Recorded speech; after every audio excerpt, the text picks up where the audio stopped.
nosotros y particularmente para este programa siempre es un tema importante. La organización de la sociedad pasa por la organización de los obreros y de los trabajadores. En ningún régimen que quiera llamarse democracia puede decir que lo es si no hay organizaciones sindicales fuertes.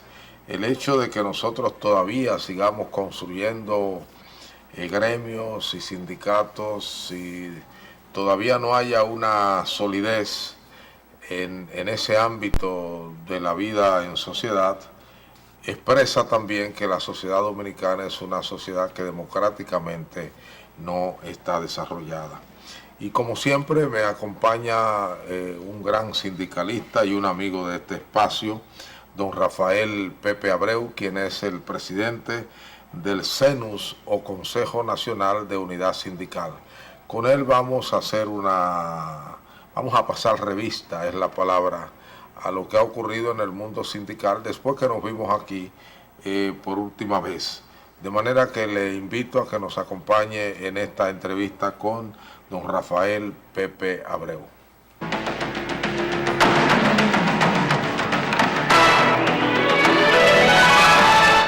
Don Rafael Pepe Abreu, de nuevo un gusto tenerle en víspera de la Semana Santa. Yo sé que ya usted se está preparando para dar su descansito que se lo merece.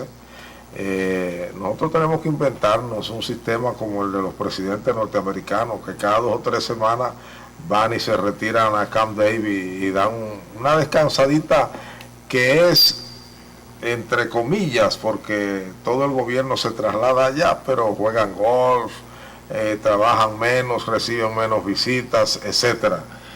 Porque en la vida no solo se puede trabajar. ¿Cómo se siente usted? Fíjese, bienvenido.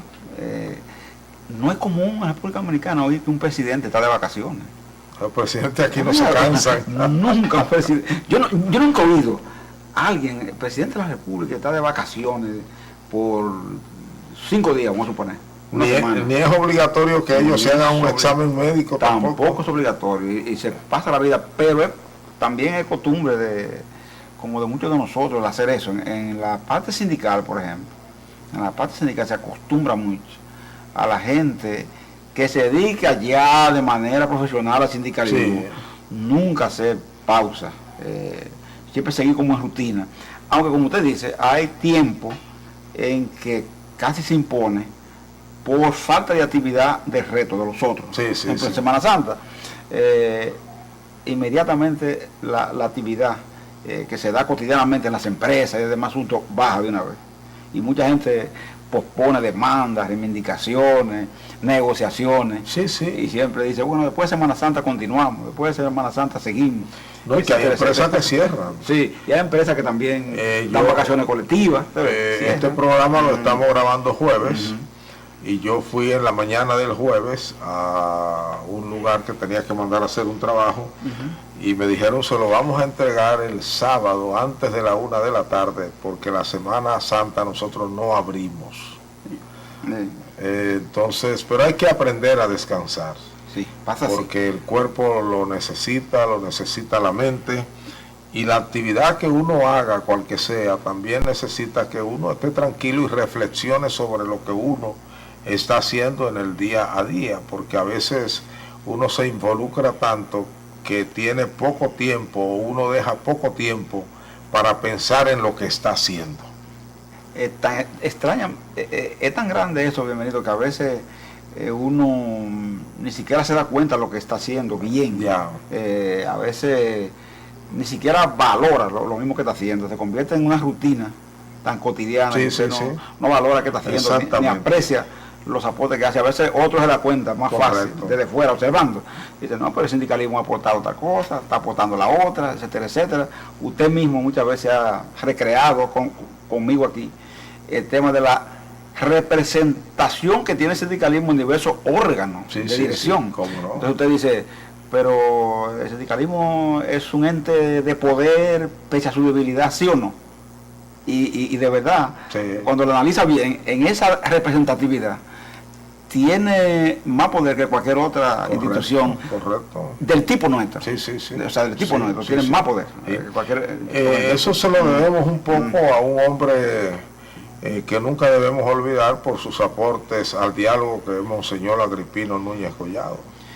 Porque desde aquel gran diálogo de Jarabacoa que empezó, usted recuerda, siempre ha habido una presencia continua desde ahí, en todas las grandes negociaciones, incluso del gobierno, y después se saltó al diálogo tripartito, donde el movimiento sindical estuvo muy presente. Yo pienso, Bienvenido, que usted, una de sus ventajas es que no es sectario, es objetivo, porque miren, estos días hablamos de eso, y usted sabe que hablamos de eso en un conglomerado donde había una serie de jóvenes, de diversas áreas, y estaba ese señor, estábamos un señor ahí, y yo le decía, mire, aquí hubo una ocasión en que en 1984 hubo una insurrección sin arma, como se llamó, ¿te recuerdas, verdad? Sí, la Fondo Monetario.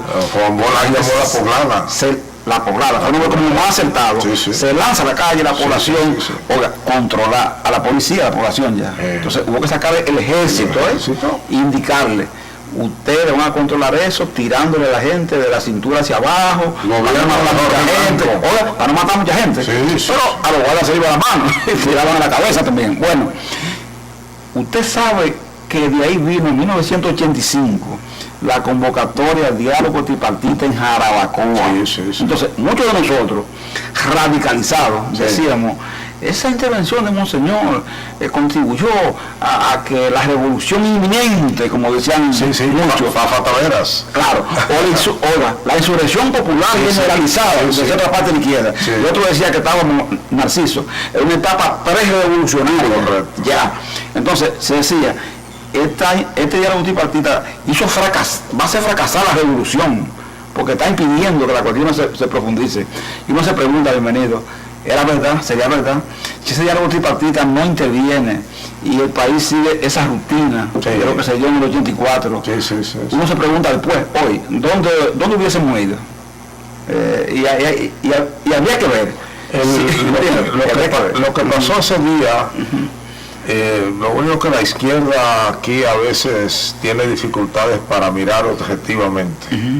Lo que pasó ese día nos decía lo que iba a pasar si ese proceso continuaba ampliándose, que fue un ejército que mató, todavía no sabemos cuántos, pero yo tengo esta experiencia. Yo trabajaba en la noticia, era 1984, de acuerdo con el Fondo Monetario Internacional, así es. Lunes siguiente a la Semana Mayor, una política de alza de precios tal y como el fondo lo requería, para hacer lo que entonces se llamaba sincerar los precios. Así es. Bueno, comenzaron esos reclamos en la parte alta de la ciudad y comenzaron las mujeres a salir con cacerolas, tocando cacerolas, y comenzó la gente a salir y comenzaron a asaltar colmados, y la policía, como usted muy bien nos dijo, fue desbordada. Así es. Entonces, un gobierno nervioso, que todo aquello le sorprendió. Bienvenido, que no era un asesino él no era un asesino, ni mucho menos. No, era un civilista, pero aquello le tomó de sorpresa, y fue Jacobo Magluta, Toy Cans, muchísima gente a la radio comercial, y comenzaron a hablar y a desbordar con la palabra y a emocionar a la gente, y entonces a elevarse la resistencia, hasta que creyeron que era un golpe de Estado. Recuerden que tanto el gobierno de don Antonio como el gobierno de Salvador Jorge Blanco tenían en la cabeza el trauma del golpe de Estado de 1963 contra el profesor Bozo, el primer gobierno del Partido Revolucionario Dominicano, y entonces lanzaron esos militares. Nuestros periodistas, los periodistas que estábamos por allá arriba, comenzamos a llamar por teléfono al periódico a decir, van tantos muertos, van tantos muertos, y llegó un momento que eran tantos los muertos que Silvio Erasme Peña, que era el director de la noticia, dijo, un momento, espérese, estamos contando 2 y 3 veces los mismos muertos. Vamos a tranquilizarnos. No lo estábamos contando, es que eran tantos que estaban cayendo que no lo creíamos. No lo creíamos. Eran demasiado muertos ese día. Y bueno, a partir de ahí, como usted muy bien dice, el año siguiente hubo gente que entendió qué era lo que estaba ocurriendo en el país y comenzó a nacer ese diálogo, así es. Donde los trabajadores tuvieron hasta el final una participación muy importante, y de ese movimiento salieron muchas cosas. Una de ellas, la modificación del código que se había redactado en la era de Trujillo. Esa es la verdad. Y recuerde, bienvenido, que hasta la ley 4011 sobre servicios civiles y carrera administrativa comenzó a salir de ahí. El compromiso de una ley de seguridad social comenzó a salir de ahí. El tema de la indemnización por impuestos sobre la renta al salario, exacto, comenzó a salir de ahí. Vigente hasta hoy. Es decir, muchas cosas fueron resultado entonces de esa comprensión de donde puede ir la sociedad dominicana. Mire, bienvenido. Yo donde ustedes estuvieron presentes, fueron escuchados. Yo estuve con Julio de Peña Valdés, por ejemplo, Francisco Santos, ese grupo, en una reunión donde Peña Gómez estaba. Él convocó a las centrales sindicales y dijo: señores, lo grave de este conflicto es, dijo Peña Gómez, que era un gran táctico, no para él, pero para otros sí. O sea, él hacía la cosa para otros, la verdad para otros. Y él dijo: aquí lo grave de este caso es que no hay con quién negociar. Oiga, el único camino que nos queda es que, como ustedes estaban en la protesta también, nosotros entonces negociemos con las confederaciones sindicales, porque no hay una estructura aparente así. Porque fueron clubes, las organizaciones de base los de la CLP, exactamente, los CLP, Comité de Lucha Popular, que crecían como la verdolaga en los barrios, etcétera, pero que no era una estructura formal, legal. Y si mal no recuerdo, en esa época nació el Falpo, creo. Nació fruto de eso, fruto de esa lucha. Entonces, esas son cosas de este proceso que la gente como que no la concatena. Por ejemplo, no concatena mucha gente el tema 84 con el nacimiento de algo tripartita en el 85 y todo lo que en lo que devino eso después. La gente no logra establecer el vínculo de una cosa con otra. Ahí nació también intento aventurero. Había gente que creía en la izquierda que había condiciones para insurreccionar el país y se plantearon ensayos inclusive en poblaciones. Pero supuestamente había condiciones para posteriormente levantar la población y insurreccionarse y demás asuntos. O sea, todo eso fue visto partiendo de lo que ocurrió ese día, ese solo día. Y cada abril se repetía la idea de que el abril del 65 entonces podía ser repetible cada vez que un abril llegaba. Y yo recuerdo que nosotros éramos muy dados a incentivar la protesta en abril, anhelando la relación que se repitiera de aquellos hechos. Es interesante la historia reciente del país, y reciente es después del ajusticiamiento de Trujillo. Tiene muchas lecciones que darnos y muchas cosas que aprender, y la verdad es que uno sabe que el sindicalismo tiene, como dice la expresión manida, mala prensa, es decir, mala imagen.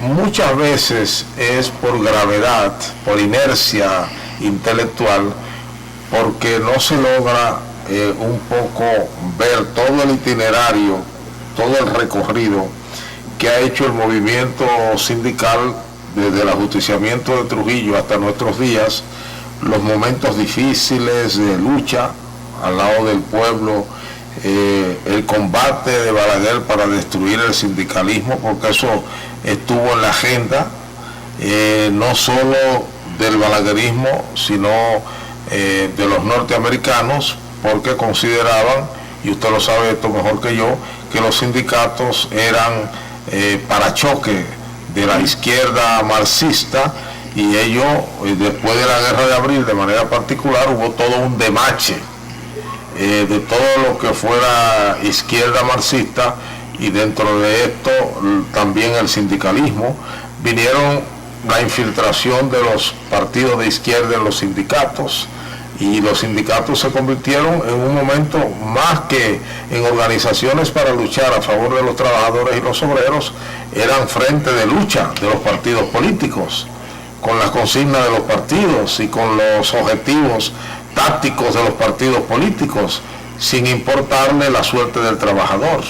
Y ahí se destruyeron muchos sindicatos, en la división, la atomización, la lucha ideológica en el seno de los sindicatos, recuerde que nosotros, incluyendo centrales importantes. Claro, recuerde que nosotros, inclusive, en momentos determinados, organizaciones como el sindicato telefónico, por ejemplo, como otras organizaciones, sindicato de Metaldón, Falconbrí, Rosario Dominicana, etcétera, muchas instituciones. El mismo Sindicato Unido del Central Romano. Claro, fueron lanzadas a confrontaciones en un momento determinado que desbordaban la posibilidad de un sindicato. Correcto. ¿Entiendes? Porque, contrario a otras instituciones, el sindicato tiene que luchar dentro de un marco estrictamente legal, muy apegado, ¿verdad? Tiene código, tiene elementos que lo rigen. Entonces, ese desborde nuestro, por ejemplo, nosotros planteamos desde la CGT, oiga que bienvenido, en un meeting en el Liceo Juan Pablo Duarte, ahí en Juan Pablo Duarte, nosotros planteamos, en la normal, ahí. Sí, en la normal.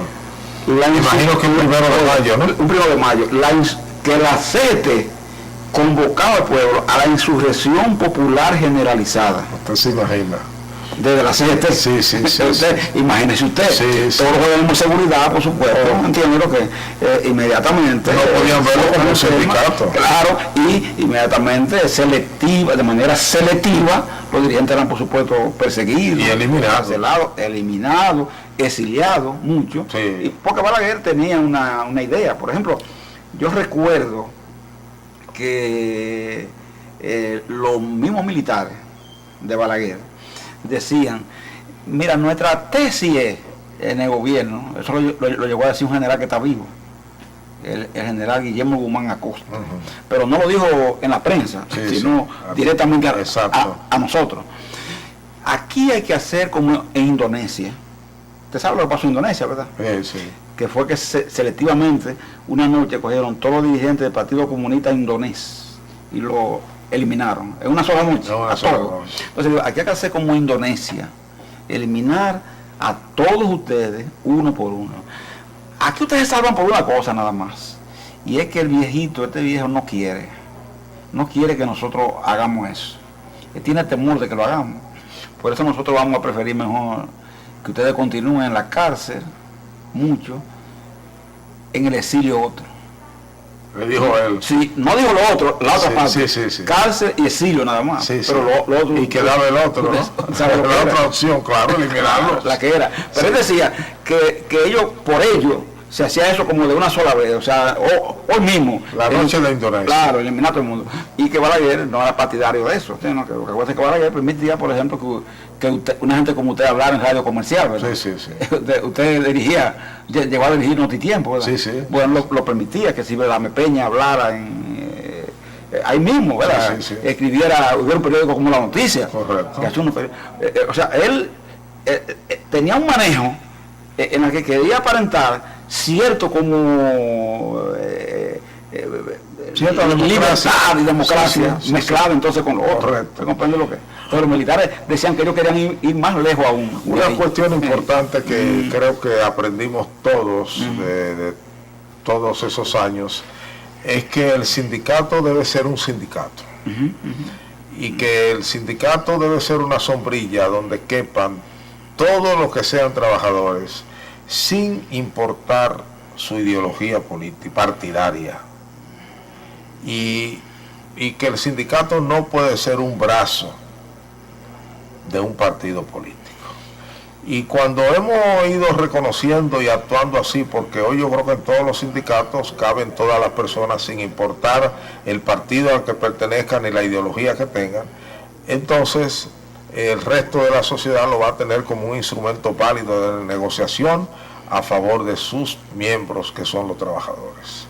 Con el tiempo se aprendió eso, a dura prueba a que fue sometido al sindicalismo, pero hoy, por ejemplo, no se le ocurre a uno debatir un tema de este tipo, ni que un sindicato se divida por el tema estrictamente ideológico. Hoy no pasa así.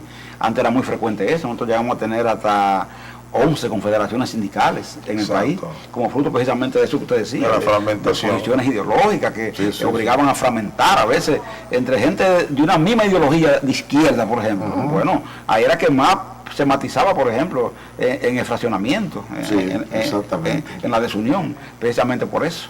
Bueno, vamos a hacer una pausa para regresar con don Pepe Abreu.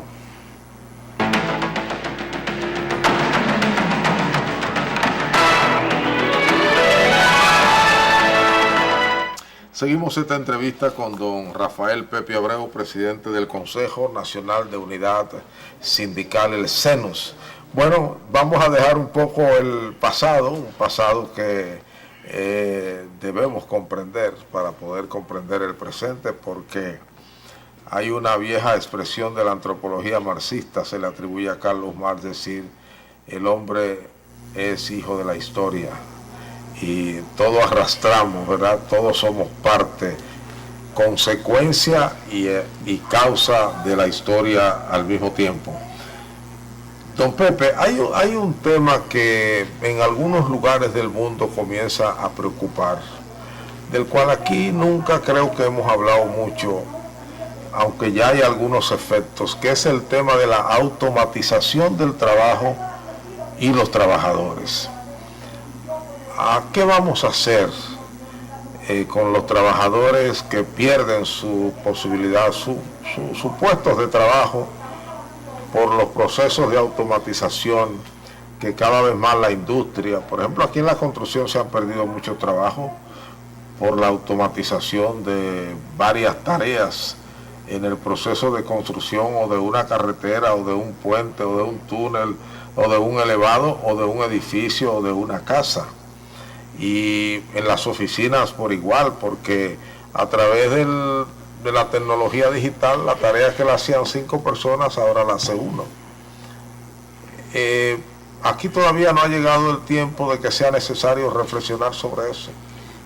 Bienvenido, qué interesante que usted ponga el tema, porque asistí recientemente a 2 casos dados por ese hecho. Una maquinaria traída recientemente desplazó 18 personas de un tiro. ¿Aquí en el país? Sí, dejó 6, desplazó 18. ¿Y usted sabe dónde fue a parar entonces esa maquinaria? Esa maquinaria vieja, obsoleta, ¿verdad? Sí. O sea, que es utilizada por una moderna que sustituye 18 y deja 6, a Cuba. Ya. A Cuba, porque la empresa esa está incursionando en Cuba y en Cuba podía llevar ese tipo de maquinaria, quizás por las condiciones que le da Cuba a ellos para la producción, ¿entiendes? Yeah. Que no se daban aquí. Entonces, aquí sustituyó de golpe ese grupo de trabajadores. Después tuve un tema, usted sabe que antes se usaba la hojalata para envase. Exacto. Para envase, ¿verdad?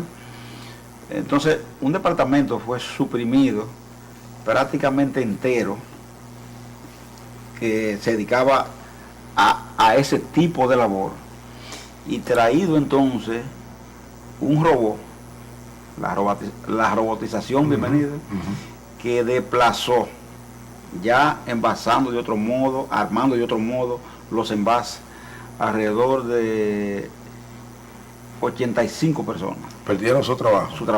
Wow. A consecuencia de ese proceso de automatización. Un sindicalista uruguayo,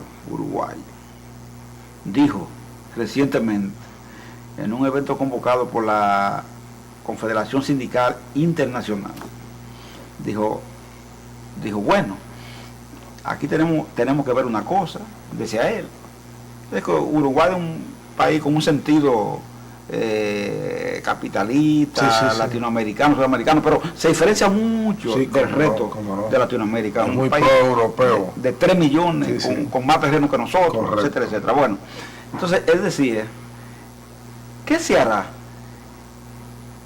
cuando si sigue esta automatización? Si el robot no compra camisa, no compra pantalones, no pide una cerveza, no se come un pollo en un restaurante, no se bebe un café. Entonces decía él, ¿qué se hará? Entonces, o sea, que no consume. Exacto, no consume. Entonces contestaba un empresario, porque estábamos ahí mezclados, ¿verdad? Sí. Entonces contestaba diciendo, no, porque ese trabajo automatizado crea otro trabajo, decía él, creas otros. Sí. Y por tanto la gente nunca perderá totalmente el empleo, porque se creará otro. Y uno se pregunta, bienvenido, ¿será verdad? ¿Por qué la OIT ahora, la Organización Internacional del Trabajo, tiene en su tema fundamental para la conferencia de junio próximo? ¿Usted sabe cuál es el tema? El futuro del trabajo. Yeah. Es el tema principal. Por la preocupación de todos estos científicos, estudiosos y demás asuntos sobre el futuro del trabajo, como lo hemos visto hasta ahora.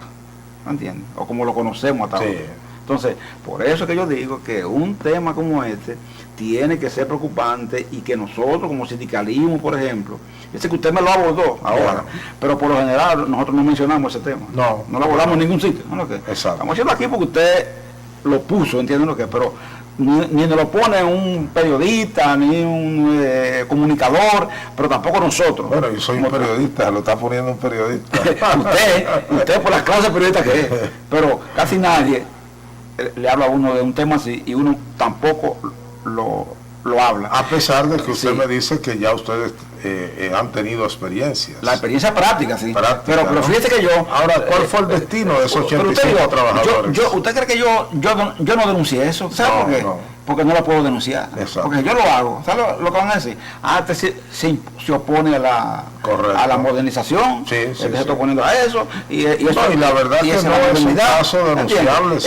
Exactamente. ¿Cómo? Sino buscarle una solución. Exacto. ¿Cómo yo lo detengo? Se le buscó una solución. No, paro. La solución fue pagarle sus prestaciones laborales, darle un incentivo por encima de las prestaciones. Es decir, conseguimos que en un caso se le dieran 6 meses más de salario. Correcto. En una de las empresas. Sí.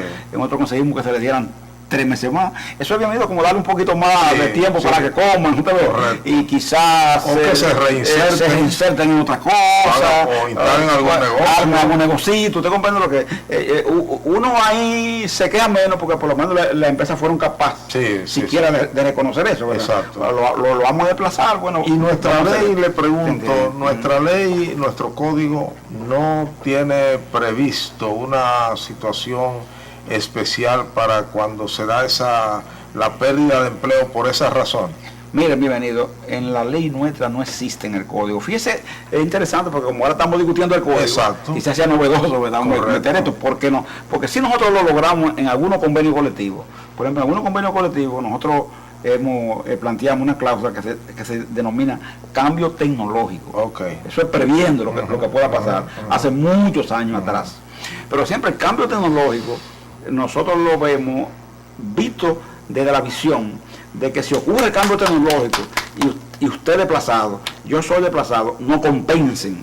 ¿Entiende? No compensen. Es decir, si no hay posibilidad de moverlo a otro puesto, que puede ocurrir, ¿verdad? Si no hay posibilidad de moverlo a otro puesto, entonces que usted sea compensado por el cambio tecnológico. Si el cambio es fruto de eso. Hay sociedades en Europa, por ejemplo, sociedades, ya no empresas, sino en países donde se ha discutido el tema y se ha planteado la posibilidad de reducir la jornada de trabajo. De manera que se pueda emplear más personas en las tareas que todavía queden, donde la automatización no haya terminado con los empleos.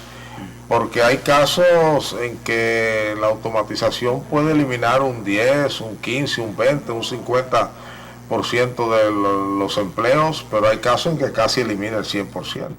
Industria automotriz estadounidense. Exactamente. Empleados 80 millones, o está en 40. Sí, no, y en España y en Japón. ¿Entiendes? Es así. ¿Dónde fue esa gente? esa automatización lo desplazó. Ese razonamiento que le hacía el sindicalista uruguayo sí, es sabia. Es sabia, sí, porque la economía no se puede sostener sin consumo. No se puede sostener, ¿entienden? Lo que todos los automóviles que se hacen, ropa, comida. ¿Quién lo va a consumir? ¿Quién lo consume? Entonces decía, bueno, entonces aquí este tema tenemos que discutirlo con seriedad. Sí. Porque ¿quién consume? Aquel empresario dijo, no, nunca hay desplazamiento, pero lo dijo sin el argumento no fue como sólido. Ya. Porque no dijo, bueno, y el empleo que va a crear va a ser de este o cual tipo. No lo dijo, ¿te comprende lo que y es probable que eso sea lo que tenga por obligación que surgir.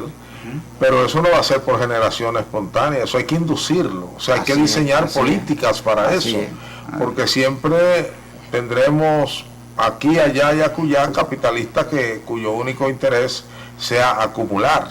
Sí, hoy pensando que bueno, siempre habrá consumo, pero yo no tengo que pagar el precio de los consumidores. Exactamente, yo oí a este señor Bill Gates, sí, abordando el tema desde el punto de vista que él decía, todo el que automatice deberá pagar un impuesto relativo a la automatización que provee, para que entonces esas personas que son desplazadas con ese impuesto entonces sean mantenidas, subsidiadas, bonificados, y que entonces como consecuencia de eso, creo que habló de un 25%. Exacto, como consecuencia de eso ellos puedan entonces consumir. Eso que quiso decir, ¿verdad? El mensaje eso es una salida así. Ahora ahí tendremos el problema de si le van a pagar el ocio a las personas y qué van a hacer las personas con su ocio, porque el ser humano no está hecho para ser una persona que se siente ahí y que le manden un salario, no importa la cantidad que le manden. Esa persona entonces tendrá que enfrentar unos nuevos temas de salud mental, salud física, obesidad probablemente, hastío, porque el trabajo, los que han escrito del trabajo desde el punto de vista filosófico, dicen que el trabajo es la mejor terapia del ser humano. Usted sabe, porque el hombre se siente creador. Así es. En su trabajo, por humilde que sea, por elevado que sea. Usted sabe que mucha gente, con todos los problemas resueltos, tiene una alta tendencia al suicidio, inclusive. Sí, sí. Como fruto de ese hastío. Del hastío, este hastío que se crea, como usted dice. Entonces, si usted hiciera eso que este señor plantea como salida, lo que vamos a ver es un tipo de sociedad, entonces, que será prácticamente desastrosa. ¿Entienden lo que? Sí. ¿Qué hacer con una gente que tenga 24 horas ¿entiendes? Sentándose, caminando. Hay muchas cosas que quedan. Sí da resultado, lo que usted dijo. Acortar los horarios, siempre y cuando no se reduzca la calidad del ingreso de la persona. Correcto. Eso es interesante. Por lo menos en los países puramente capitalistas, los ingresos yo creo que no serán afectados, porque ahí es donde más conciencia hay de que lo que mueve la economía es el consumo. Sí. Si la gente no va a la tienda, las chimeneas de las fábricas se apagan. Sí. A usted sabe, bienvenido, que decía mucha gente ahí, hubo un congreso de comisiones obreras, sí. Es una de las confederaciones españolas, son dos fuertes. Sí, entonces fuertes. Ellos discutían ahí, ¿usted sabe qué discutían ellos? El trabajo relativo al cuidado de la persona. Sí. Entonces ellos decían que es una nueva forma de trabajo que hay que explotar, sí. Ampliar, sí. Entrenar gente para eso. Correcto. Que haya somos gente, bienvenido, las que se quedan solas, sí. las que se quedan desamparadas, Sí, las que se quedan sin protección, las que se quedan sin nada. Sí. Entonces decían, no, mucha gente puede ser entrenada y desplazada hacia ese tipo de trabajo. No todo el mundo tiene la vocación para hacer eso. Exacto. No todo el mundo la tiene. No, y eso tiene también unos límites, porque ahí usted no puede meter todo el ejército de trabajadores que se supone que en el mundo está quedando sin empleo por los procesos de automatización. No. El mundo se va a abocar realmente a una novedad para la que yo creo que todavía no tenemos respuestas definitivas, porque es un tema que lo hemos pensado poco, lo hemos razonado poco, lo hemos reflexionado poco, y en el tercer mundo todavía eso lo vemos como algo lejano.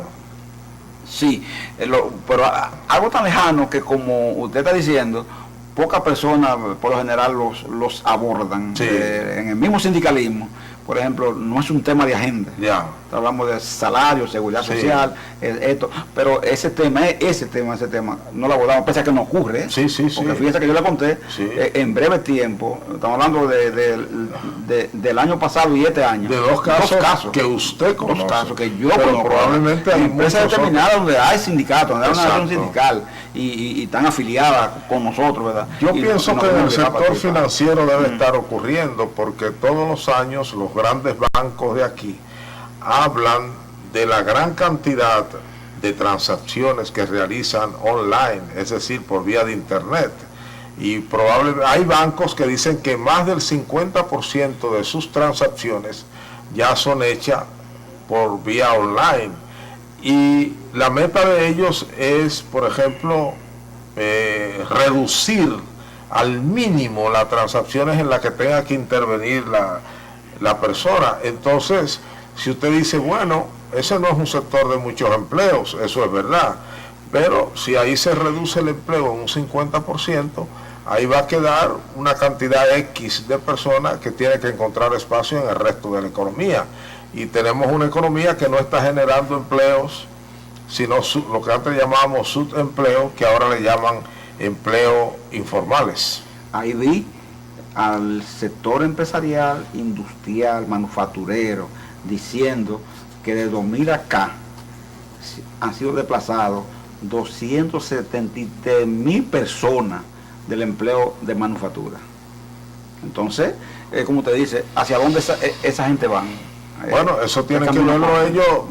Ellos se gritan y se cantan, claro, porque si usted promueve las importaciones sin ningún tipo de límite, eso es lo que está ocurriendo. ¿Por qué Donald Trump es presidente de Estados Unidos? Porque le cantó esa canción a los norteamericanos, porque los norteamericanos han visto en los últimos 15 o 20 años, o quizá más, cómo se ha perdido el empleo allí, y se ha trasladado, primero por vía de zona franca y después por otros mecanismos, se ha trasladado hacia el exterior, porque las empresas solo miran su rentabilidad y no le importa el resto. Entonces ellos han ido desplazando a las Indias, por ejemplo, las empresas tecnológicas que están en India, los norteamericanos, en el mismo Seúl, en la misma China.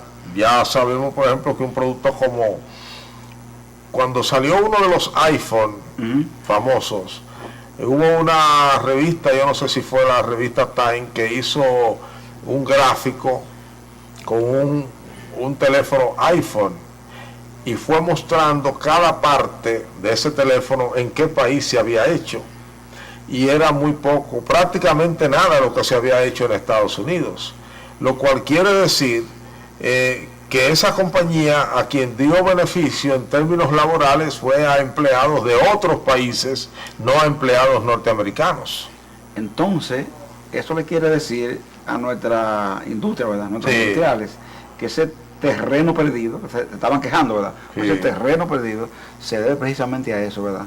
A ese cambio de actitud, una actitud que tienen ellos, dirigida básicamente a que no privilegian el impulsar la industria nacional. Ahí se hizo una pregunta, inclusive, relativa a por qué era más fácil conseguir un préstamo para comprar un vehículo, una cuestión de lujo, que para hacer una inversión en una maquinaria, ¿entiendes? Entonces el empresario contestó que tengan en cuenta que un carro lo compra cualquiera, todo el mundo lo quiere, pero una maquinaria automatizada, especializada en determinada cosa, solo lo quiere la persona que está interesada en particular por esa maquinaria. Y que por eso era que se prefería el crédito, por ejemplo, cederlo a tipo de inversión como esa que se señala, ¿verdad? De un carro, de un tema, de un artículo de lujo, etcétera, etcétera, no a producción. En el campo, por ejemplo, industrial, aquí, nosotros destruimos la industria azucarera, la destruimos, y ese es un pecado que los amigos del PLD llevan a cuestas. El azúcar nunca se ha dejado de consumir en el mundo, y siempre hay transacciones de compra y venta de azúcar. Nosotros descuidamos las plantaciones de cacao, de café. Lo único que no hemos descuidado son las plantaciones de tabaco. Sí, lo único que nos hemos descuidado, yo creo que probablemente porque el tabaco se produce y se industrializa en una parte de este país que siempre ha sido diferente en términos del desarrollo económico al resto del país, que es Santiago y esa parte de la zona central del Cibao. Pero fíjese que con todo y el perjuicio que significa el tabaco, ¿verdad? Sin hablar de ese tema, sino de la producción, como estamos diciendo, eso implica liderazgo de República Dominicana en esa área. Exacto. O sea, se ha dedicado a eso, ha desarrollado, y es uno de los tabacos más competitivos del asunto, ¿verdad? En esas personas que todavía... Pero así nosotros pudimos ser competitivos en el cacao, claro, en el café, en la caña de azúcar, en los plátanos, claro, así es. Y un largo etcétera, que son productos que lo hemos matado en la parte agrícola, pero nunca lo hemos industrializado además. Y que uno ve, bienvenido, la cantidad de cosas que se traen a este país pudiendo haberse producido. Bueno, si usted quiere, vaya a cualquier supermercado grande de aquí y comprará naranjas o china, como decimos los dominicanos, de Chile. Así es. Regresamos para seguir en la parte ya final con don Rafael Pepe Abreu.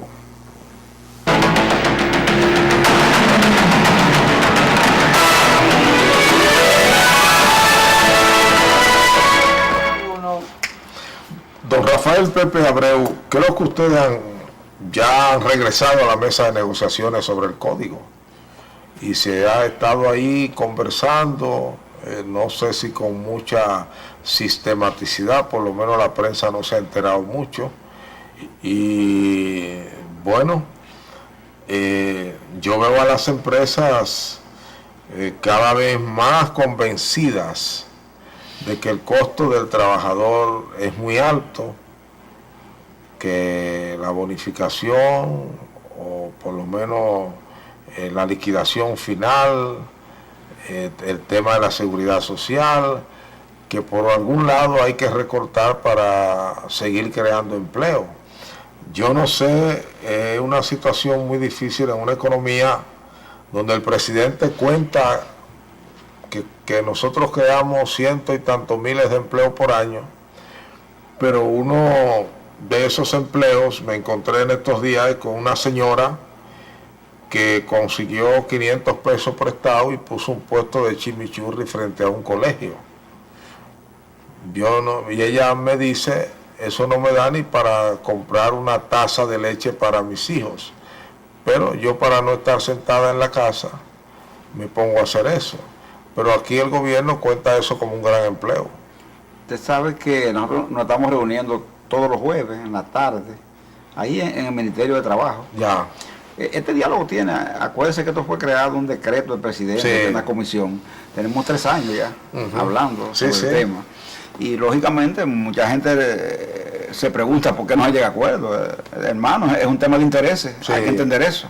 El código, como usted sabe, es sobreabundante en artículos, 778 artículos.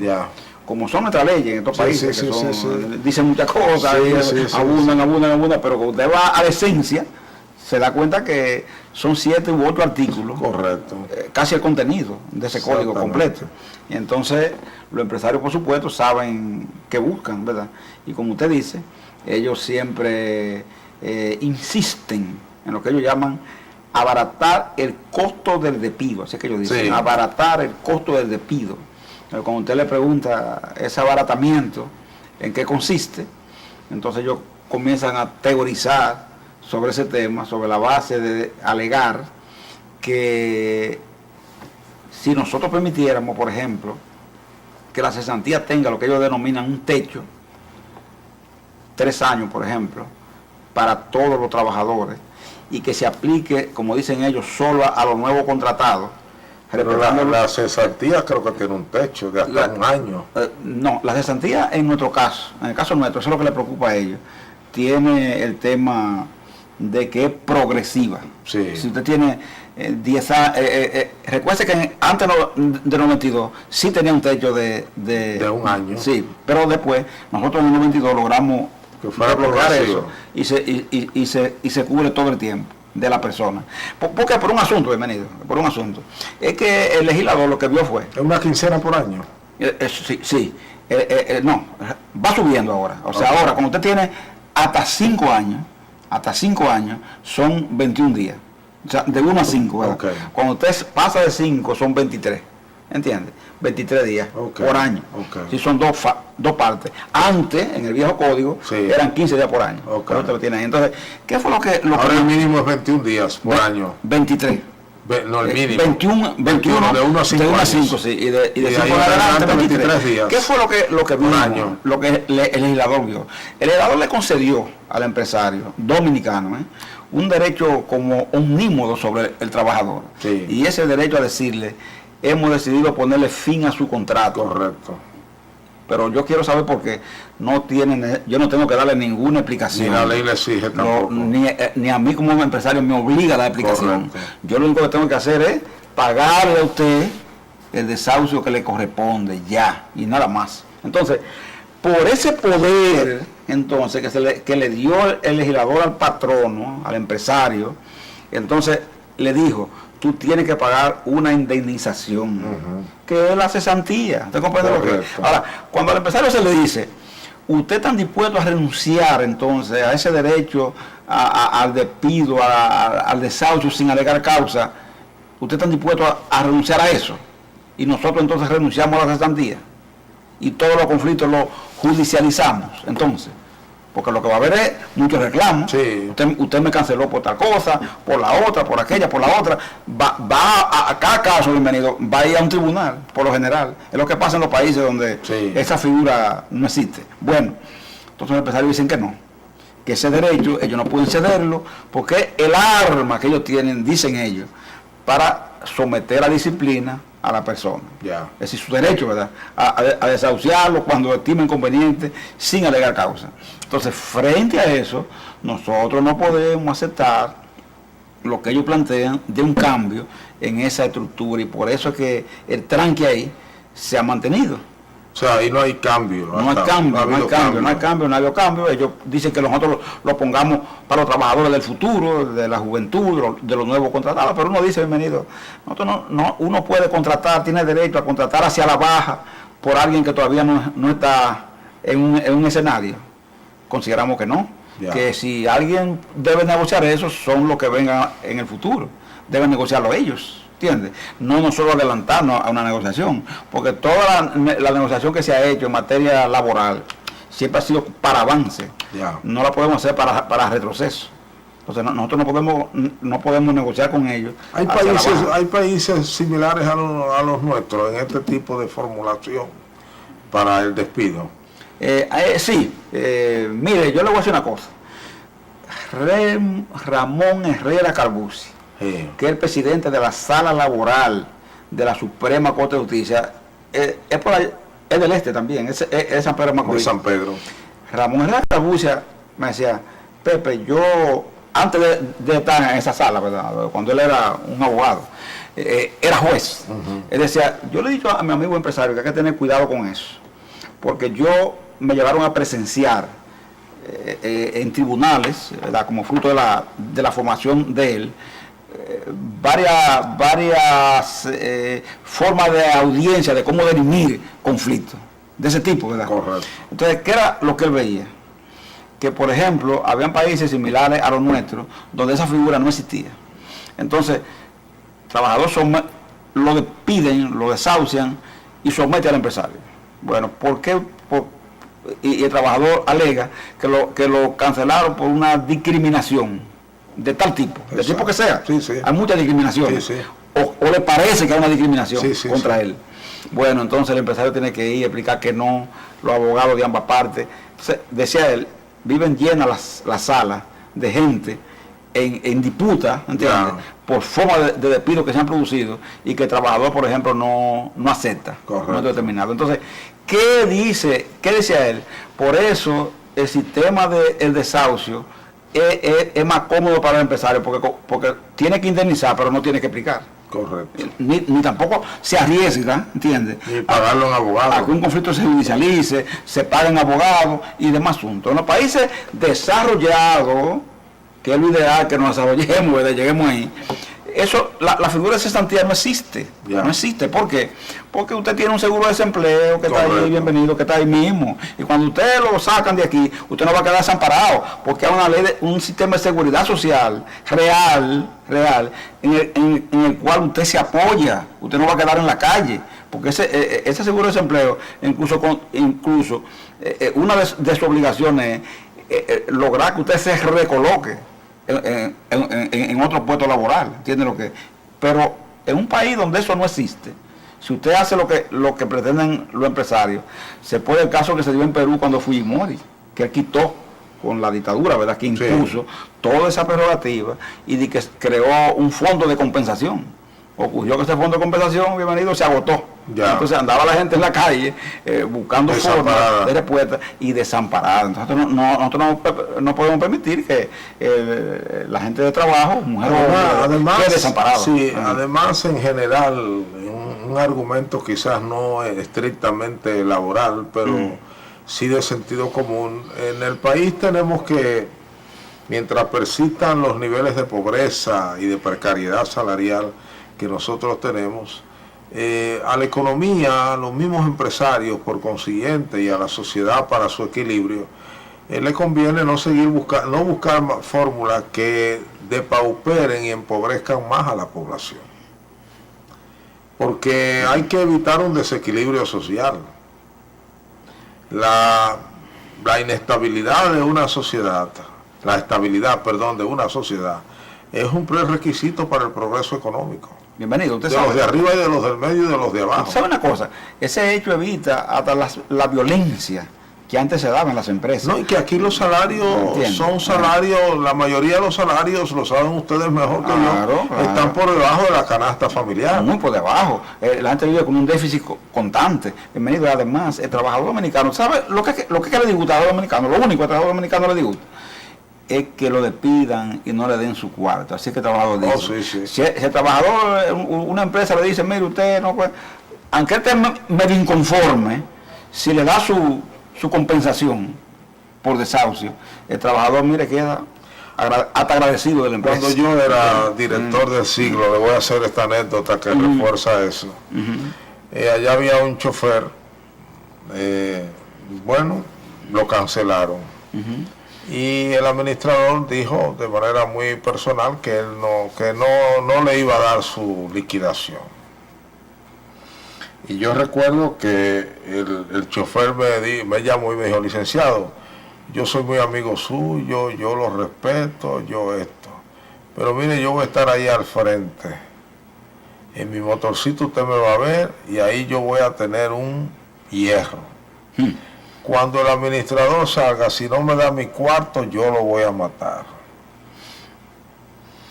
Bueno, se le hizo saber al administrador y él reaccionó diciendo que no, que hiciera lo que quisiera. Pero después la misma seguridad de la empresa comenzó a aconsejar al administrador, mire, ese hombre era un hombre además muy fuerte, es muy decidido, muy esto, y nosotros nos vamos a ver en problemas y cosas. Bueno, él no tuvo más que ceder y darle su liquidación, porque el tipo estaba dispuesto a darle un tubazo por la cabeza.